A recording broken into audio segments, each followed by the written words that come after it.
Muy buenas tardes. Buenas tardes a todos. Agradecer en primer lugar al Centro de Estudios Última Ratio por la invitación que nos ha formulado para poder participar hoy en esta clase que lleva por título la suspensión del plazo de la prisión preventiva. Y en primer lugar quería agradecer al Centro de Estudios Última Ratio, que entiendo que ha tomado su denominación precisamente del sentir y la finalidad que debe tener el sistema penal en su conjunto, que debe ser un sistema de última ratio, de última razón. Y hoy vamos a hablar precisamente de un instrumento que es la última ratio en el proceso penal. Me refiero a la prisión preventiva. La prisión preventiva ha sido definida así de manera uniforme por la doctrina, por la jurisprudencia, de manera unívoca, en el mismo sentido, de que la prisión preventiva es excepción, no la regla. De hecho, el Pacto Internacional de Derechos Civiles y Políticos remarca ese carácter excepcional y dice que la regla en el proceso penal es la libertad del procesado. El imputado debe afrontar el proceso penal en libertad y solo debe ser recluido en una prisión si se presentan motivos verdaderamente excepcionales. Manuel, un saludo, Manuel, hasta Pucallpa. Entonces, cuando hablamos de la suspensión de la prisión preventiva, es un tema que he elegido porque ustedes conocen que se habían emitido en provincia algunas resoluciones, se habían dictado algunos autos de suspensión de prisión preventiva. Es decir, resoluciones judiciales que establecían que por la pandemia que estamos todos padeciendo, por el COVID, por el coronavirus, el tiempo que la causa estuviese paralizada, entonces en ese tiempo no se computaba el plazo de la prisión preventiva. Eso se había estado dando. Y entonces había personas que habían pedido que se les libere a sus clientes. Saludos, Francisco. Había personas que habían pedido que se les libere a sus clientes. Había dicho, ya mi cliente cumplió el plazo de la prisión preventiva que el juez ordenó. Ese es el tema. Mi cliente ha cumplido con el plazo de la prisión preventiva. Y los jueces respondían y decían, no, porque le falta cumplir. Acá ha habido 2, 3 semanas que la Fiscalía no ha podido actuar, que la Fiscalía no ha podido hacer nada en el proceso penal. ¿Por qué? Porque todo está paralizado y los plazos se han suspendido. Hay una resolución del Consejo Ejecutivo del Poder Judicial que así lo dice. Entonces, como estamos en suspensión, en tiempos de suspensión del plazo, la prisión preventiva también debe suspenderse. Frente a eso, el propio Consejo Ejecutivo del Poder Judicial, que es el órgano de gobierno del Poder Judicial, emitió una resolución administrativa. Tomen nota, la resolución administrativa 000-121-2020-C/PJ. Resolución 121 del 2020 del Consejo Ejecutivo del Poder Judicial, que tuvo que dejar claro que cuando el Consejo Ejecutivo del Poder Judicial estableció la suspensión de los plazos procesales y administrativos, eso no alcanzaba para el cómputo de la prisión preventiva y tampoco para la detención. Eso está establecido en la resolución administrativa 121-2020. No se suspende el plazo de la prisión preventiva. Dicho de otra manera, no existe la figura de la suspensión del plazo de la prisión preventiva. El tema es, ¿por qué? ¿Por qué no existe? Porque hay que hacer una interpretación constitucional y convencional de la prisión preventiva. Primero, veamos una interpretación convencional. La Corte Interamericana hace algún tiempo tuvo oportunidad de emitir una opinión consultiva. Esta opinión consultiva muy famosa, que es la opinión consultiva número 6 del año 1986. Opinión consultiva 6-86 de la Corte Interamericana de Derechos Humanos. La Corte Interamericana dijo en esa opinión consultiva, a partir del fundamento jurídico 21 hacia adelante, se concentran los fundamentos principales entre el 21 al 28, están los fundamentos esenciales de esa opinión consultiva 6 del 86, que solo por ley se pueden imponer limitaciones a los derechos humanos. La libertad es un derecho humano. La prisión preventiva es una limitación a la libertad. La suspensión del plazo de la prisión preventiva es una limitación que incide en la libertad.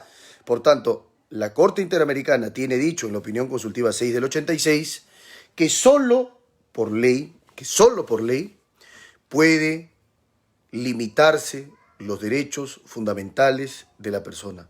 Solo por ley. No hay otro tipo de normas.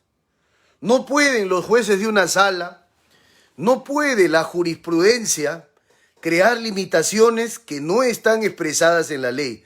Saludos, doctor Francisco. Ojo, que quede claro. No puede la jurisprudencia, no pueden los jueces de manera pretoriana crear limitaciones que no están previstas o habilitadas en la ley. La Corte Interamericana, vamos a esta primera mirada convencional, es categórica. Dice solo por ley. ¿Y qué entendemos por ley? Incluso ha hablado no solo de principio de legalidad, sino principio de reserva de ley. Porque dice, es la ley que aprueba el Parlamento. Solo las leyes aprobadas por el órgano legislativo, que es el órgano deliberativo, que es el órgano donde se hacen sentir las mayorías y los representantes de las minorías, solo por ley que busque bien común, dada por el legislativo, se pueden crear limitaciones al derecho, no por otras fuentes del derecho. Ojo. Entonces, cuando los jueces crearon esta figura pretorianamente de la suspensión del plazo de la prisión preventiva, estaban violando el principio de reserva legal establecido por la Corte Interamericana en la opinión consultiva 6 del 86. Pero miremoslo también desde una mirada constitucional.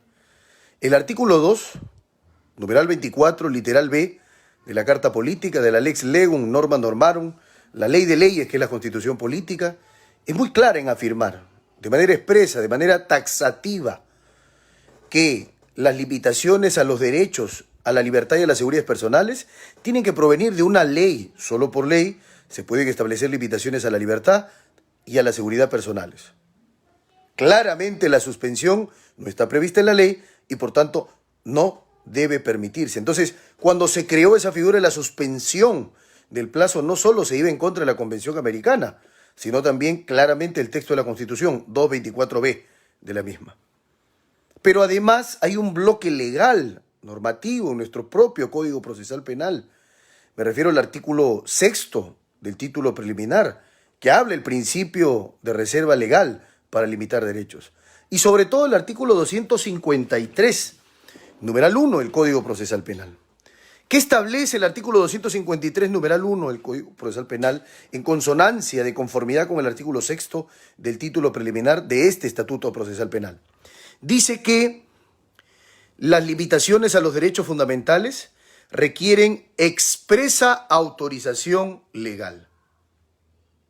Las limitaciones a los derechos fundamentales en el proceso penal requieren expresa autorización legal, es decir, solo por ley se crean limitaciones a los derechos de las partes en el proceso penal. No es la jurisprudencia la que crea limitaciones, no es la doctrina, tampoco la costumbre, solo por ley, principio de reserva legal. También lo dice nuestro propio Código Procesal Penal en el bloque normativo conformado de consuno por el artículo 6 del título preliminar y el 253.1 del Código Procesal Penal. Dicho de otra manera, y vamos a decirlo como resumen, cuando algunos jueces pensaron que podían crear con su resolución, con la jurisprudencia, una limitación no prevista por la ley, vulneraron el principio de reserva legal que está previsto en el artículo 30 de la Convención Americana, interpretado por la opinión consultiva 6 del año 86 de la Corte Interamericana. Violación a la Convención Americana, o sea, incumplieron un tratado. 2. Una violación a la Constitución en su texto del artículo 2, 24b, que prohíbe que se puedan crear limitaciones a la libertad, sino por ley. Y 3. Violaron la ley prevaricaron, porque la ley es bastante clara, artículo 6 del título preliminar y 253.1, limitaciones a los derechos en el proceso penal requieren expresa autorización legal. Y eso tiene un sentido no solo jurídico, sino histórico. El constitucionalismo del siglo XVIII para adelante, las constituciones del siglo XVIII para adelante en el mundo han recogido el principio de legalidad de modo uniforme, de modo unívoco. Han convergido en afirmar que solo por ley, que solo el poder legislativo de un Estado de Derecho puede crear las limitaciones en fondo y en forma. De ahí que el principio de reserva legal se derive una doble garantía históricamente establecida. Yo, por ejemplo, podría citar el artículo 4 de la Declaración Francesa de los Derechos del Hombre y del Ciudadano, que decía que los hombres nacen libres e iguales en derechos y que esas libertades solo pueden ser restringidas por ley. Los límites solo pueden ser alcanzados por ley. Así lo decía la Declaración de los Derechos del Hombre y del Ciudadano. Pero fíjense, eso tiene un sentido, porque el principio de reserva legal tiene dos manifestaciones. Decía, una garantía sustantiva y una garantía formal. Garantía sustantiva significa, la ley dice en qué supuestos, en qué casos únicamente se pueden limitar los derechos. Y garantía formal, la ley dice cómo se puede limitar. Procedimiento, plazo, órgano, apelaciones y todo lo demás. La ley habilita entonces el fondo y la forma, sin perjuicio, ojo, de que los jueces puedan hacer control difuso, conforme el 138 de la Constitución, puedan hacer incluso control de convencionalidad, conforme al caso Trabajadores Cesados del Congreso contra el Perú de la Corte Interamericana de Derechos Humanos. Esas son las reflexiones que quería dar hoy. Termino como empecé, agradeciendo muy sentidamente al grupo de estudios Última Ratio, que me permite hoy llegar a ustedes en sus hogares, en sus casas, en estos tiempos de cuarentena y aislamiento. Y muchas gracias por seguirnos y por seguir esta clase que se tituló La suspensión de la prisión preventiva. Muchas gracias.